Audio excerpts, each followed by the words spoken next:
Hello everyone. We are continuing with our series titled Studies in the Book of Proverbs. And in this video, we are going to talk on the topic, the lazy and the hardworking. Now, this video is going to be divided into 4 sections. Section 1 is going to focus on observations concerning the lazy and the hardworking. Section 2 is going to focus on the excuses of the lazy people. Section 3 is going to focus on the consequences of laziness, and Section 4 is going to be advice for lazy people. Now, let's begin with Section 1, where we're going to talk about Solomon's observations concerning the lazy people and the hardworking people. Before I take you to those specific passages itself, may I mention that most of Solomon's wisdom comes through observations. He's observing people and what they do and the consequences of those actions, both short-term and long-term consequences, and he derives principles and lessons for us in the book of Proverbs.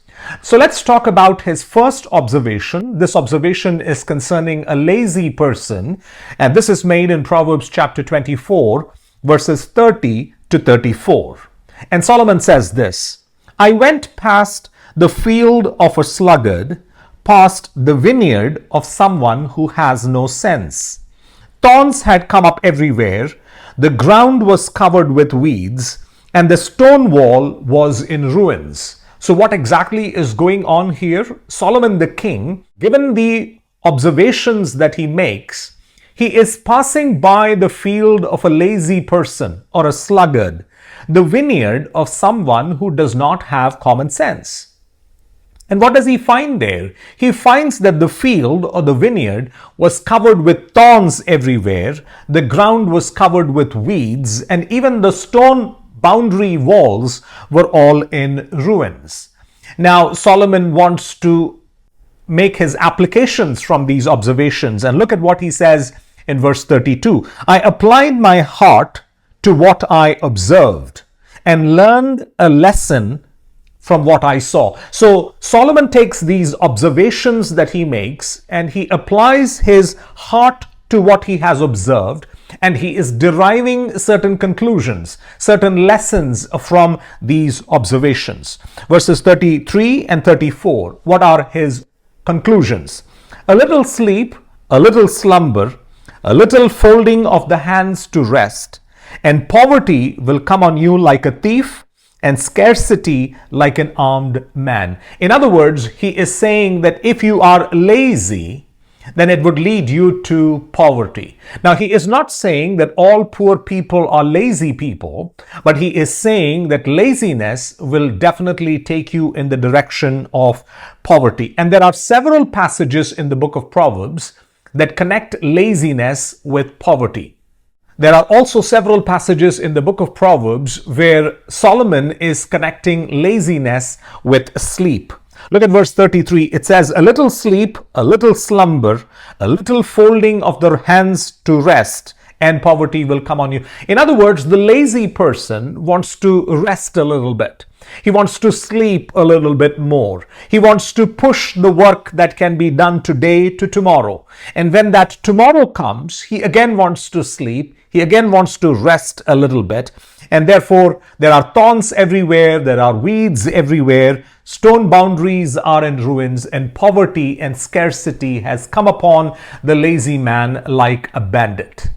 Now, I want us to also look at another observation that Solomon makes in the book of Proverbs. This time it is about the hardworking. In fact, it's not even from human beings that he is doing these observations. He is going to the animal kingdom and he is observing the ants. Look at Proverbs chapter 6, verses 6 through 11. It says, go to the ant, you sluggard, consider its ways and be wise. In other words, he's advising the lazy person to go and observe the ant, and through those observations to learn some wisdom for himself. Solomon says, verse 7, it has no commander and no overseer or ruler, yet it stores its provisions in summer and gathers its food at harvest. And so Solomon is saying that the ants are examples of hard work. They have no need for anyone to inspire them or to encourage them or to scold them into action or command them. They have no commander, they have no overseer, they have no ruler, and yet they store up for themselves the food that they need for the next season. Now, this is in contrast to the lazy person who has no self-motivation, who has no self-discipline, who has no self-control. Lazy people have to be scolded into action. They have to be coaxed or cajoled into action. In contrast to that is verse 8, where the ants are doing an action when they can so that they will have profit from it in a difficult season. They're doing the work during the summer so that they can reap profits from it during the time of the winter. In other words, the ants know that there is coming a time when they cannot work, and therefore they are preparing for it. Verses 9 and 10 and 11 speak about the procrastination that a lazy man does, the postponing of work that he does, the sleep desire that is there inside him. Verse 9 through 11. How long will you lie there, you sluggard? When will you get up from your sleep? In other words, the lazy man is often horizontal. He is on his bed. He loves his sleep too much. He doesn't want to get up and do some work. Verse 10. A little sleep, a little slumber, a little folding of the hands to rest, and poverty will come on you like a thief, and scarcity like an armed man. And so Solomon is trying to tell the sluggard that if you love your sleep too much, if you love your temporary pleasure too much, it would have some greater consequences into the future. Poverty will come on you like a thief, and scarcity like an armed man. So Solomon in his life has observed both the lazy people and the hardworking people, and he sees the differences between the two, and he is deriving conclusions for us, and he records those conclusions for us in the book of Proverbs. Now, this brings us to section 2, where we are going to talk about the excuses made by the lazy person. The lazy people are always making excuses. They fabricate reasons that stops him from doing what he does not want to do anyway.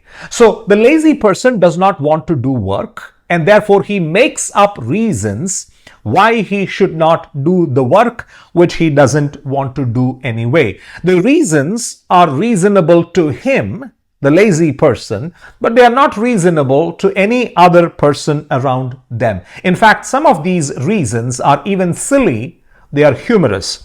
Look at what Solomon says in Proverbs chapter 22, verse 13. The sluggard says, "There is a lion outside. I will be killed in the public square."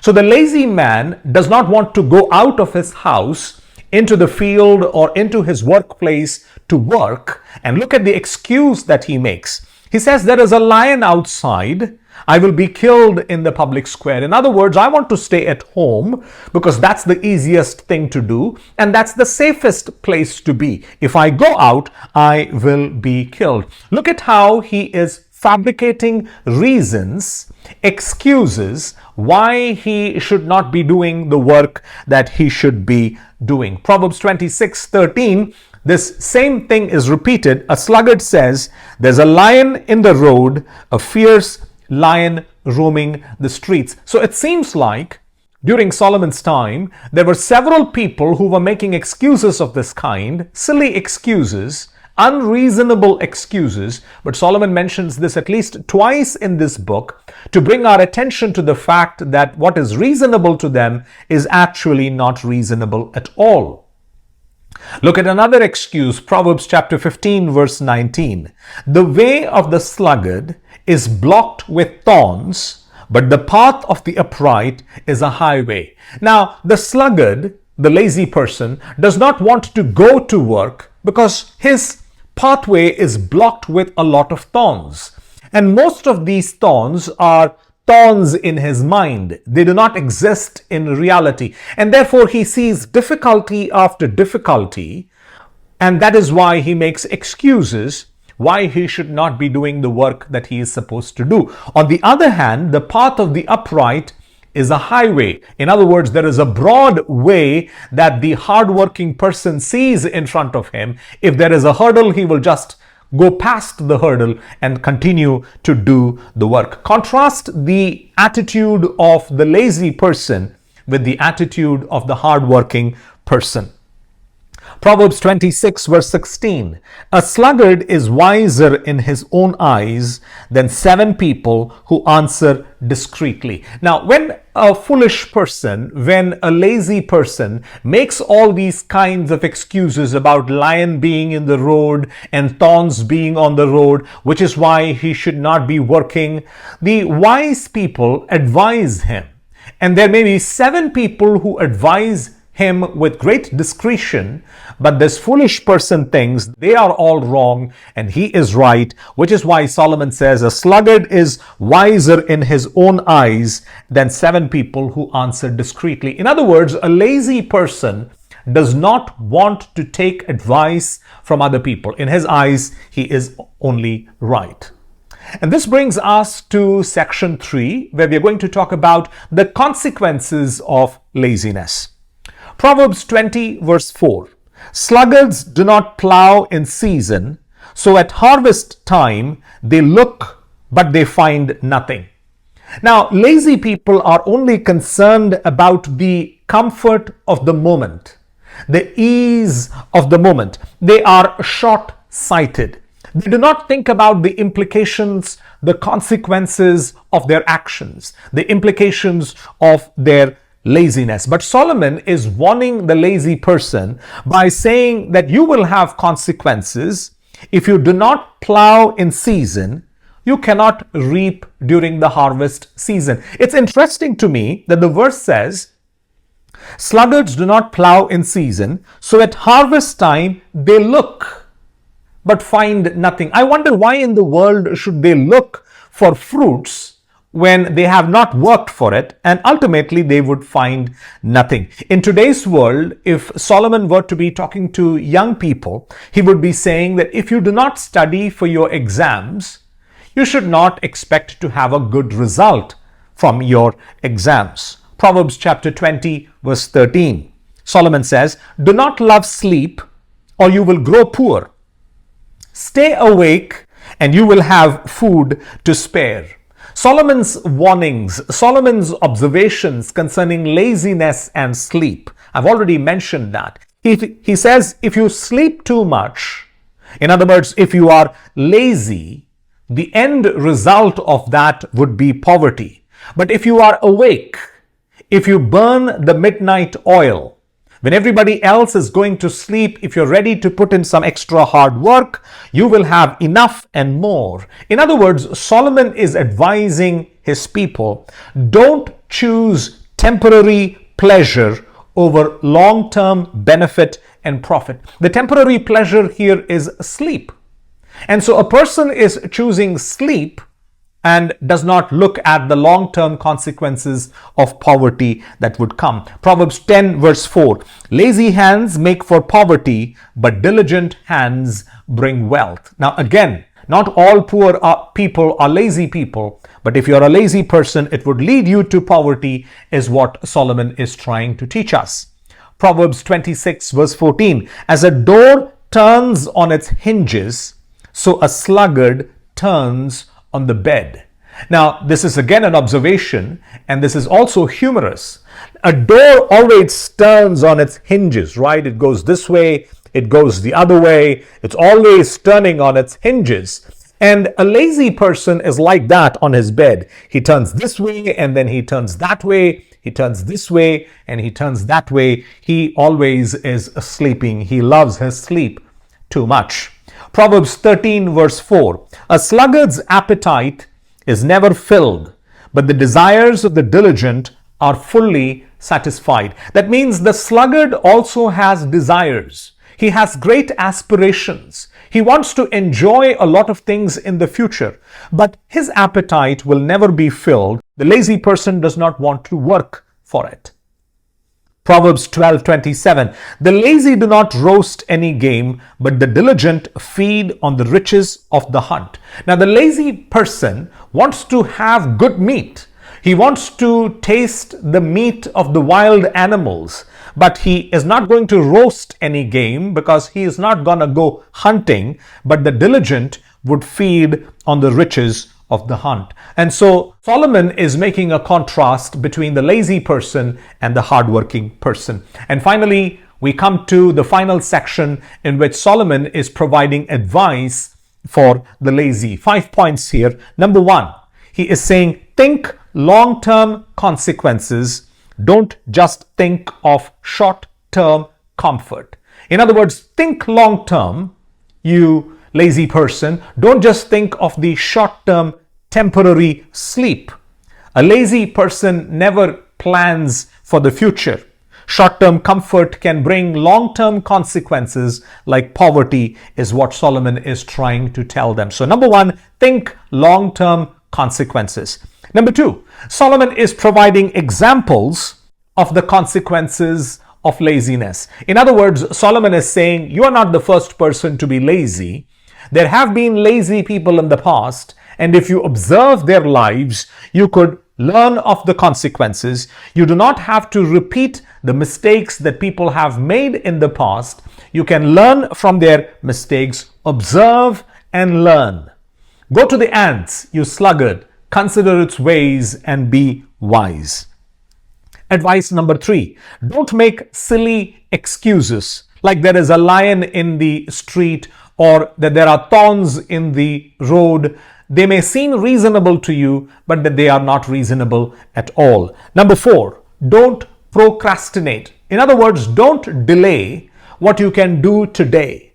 Don't delay what you can do right now. Don't keep postponing things for tomorrow. There may be some things that you may have to keep for tomorrow, but it doesn't mean that you indefinitely keep pushing it into the future. And advice number 5, he is saying, learn and practice self-discipline and self-control. The lazy person lacks these 2 qualities, and hence he does what he does. The hardworking person is a self-disciplined person and a self-controlled person. And so with that, we stop this video. We have looked at 4 sections. We have looked at the observations concerning the lazy and the hardworking. We looked at the excuses made by the lazy people. We looked at the consequences of laziness. And also finally, in the last section, we looked at the advice given by Solomon to the lazy people. I believe that this would be a blessing to you. And if you are a Bible teacher or a pastor, this would be helpful, especially in the teaching and training of young people. God bless you.